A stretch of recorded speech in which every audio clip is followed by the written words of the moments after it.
सुखदेवपुर गांव में किसान नाम का एक युवक रहता था। वह बहुत मेहनती था और अपने परिवार का जीवन सुधारने के लिए दिन रात एक करने को तैयार था। गांव में रोजगार के साधन सीमित थे, इसलिए उसने तय किया कि वह सरकारी नौकरी की तैयारी करेगा और गांव का नाम रोशन करेगा।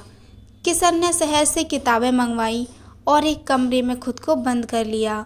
उसने एक कड़ा नियम बनाया, सुबह 4 बजे उठना, दौड़ने जाना, फिर दिन भर पढ़ाई करना। शुरुआत के कुछ महीने उसका जोश 7वें आसमान पर था। वह रोज 8 से 10 घंटे पढ़ाई करता। उसके माता पिता को भी अपने बेटे पर पूरा भरोसा था कि वह एक दिन जरूर बड़ा अधिकारी बनेगा। 2 साल की कठिन तपस्या के बाद आखिरकार परीक्षा का दिन आया। किशन ने पूरे आत्मविश्वास के साथ परीक्षा दी। जब नतीजे आए तो वह सिर्फ 2 नंबरों से मेरिट लिस्ट में रह गया। इस हार ने किशन को अंदर तक हिला दिया। उसकी 2 साल की मेहनत पर पानी फिर चुका था। गांव के कुछ लोगों ने तंज कसना शुरू कर दिया। बोला था ना, इन सब में कुछ नहीं रखा। हमारे साथ खेती में हाथ बटाता तो 4 पैसे कमाता।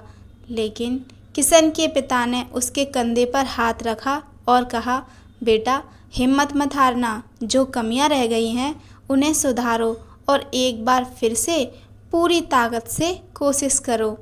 किशन ने फिर से किताबें उठाईं। इस बार उसने और भी ज़्यादा मेहनत की।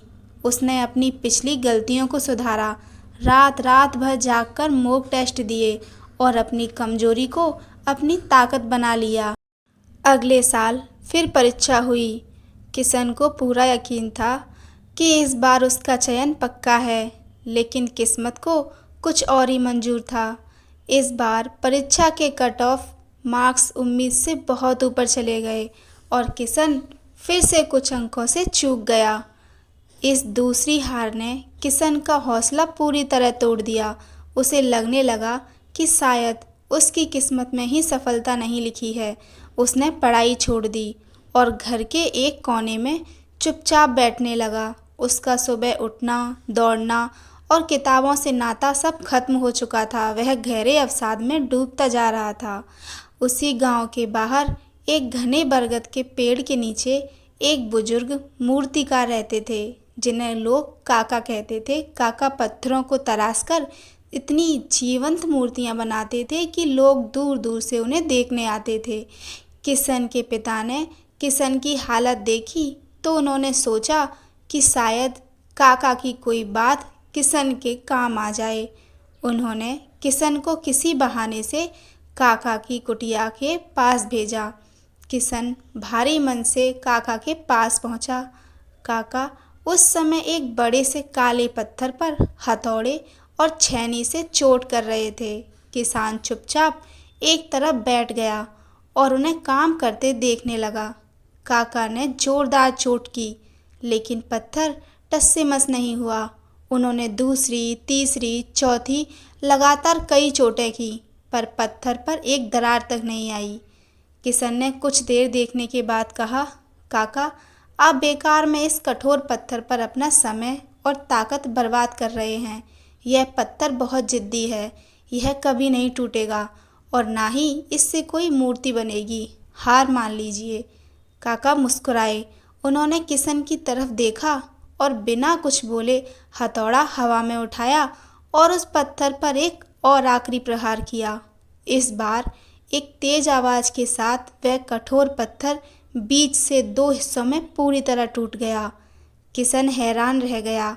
उसने पूछा, काका यह कैसे हुआ? अभी पिछली 50 चोटों से तो इस पर एक खरोंच भी नहीं आई थी। फिर इस एक आखिरी चोट में ऐसा क्या जादू था कि यह टूट गया? काका ने मुस्कुराते हुए किशन के कंधे पर हाथ रखा और कहा, बेटा यही तो तुम नहीं समझ पाए। यह पत्थर इस आखिरी चोट की वजह से नहीं टूटा है। इससे पहले जो मैंने 50 चोटें की थी, उन सभी चोटों ने इस पत्थर की आंतरिक मजबूती को धीरे धीरे कमज़ोर किया था। हर एक चोट इस पत्थर को अंदर से तोड़ रही थी। अगर मैं उन 50 चोटों के बाद थककर हार मान लेता और यह आखिरी प्रहार ना करता तो मेरी सारी मेहनत बेकार चली जाती। काका ने किशन की आंखों में देखते हुए आगे कहा, तुम्हारी जिंदगी भी इस पत्थर जैसी ही है। तुम्हारी पिछली हार और असफलताएं बेकार नहीं गईं।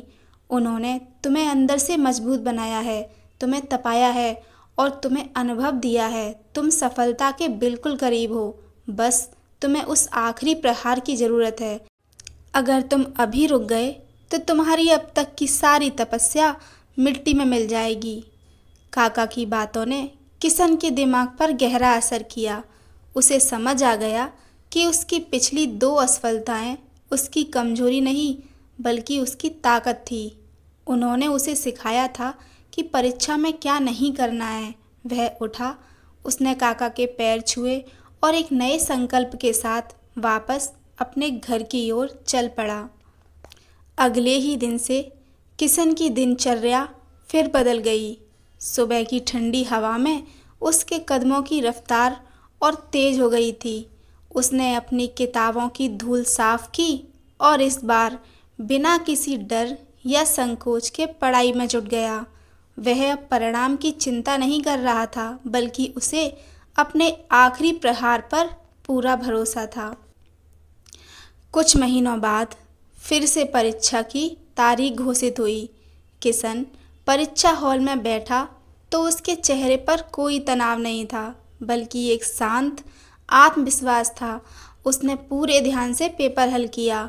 जब इस बार नतीजा घोषित हुआ तो न केवल किशन का नाम मेरिट लिस्ट में था, बल्कि उसने पूरे राज्य में शीर्ष स्थान हासिल किया था।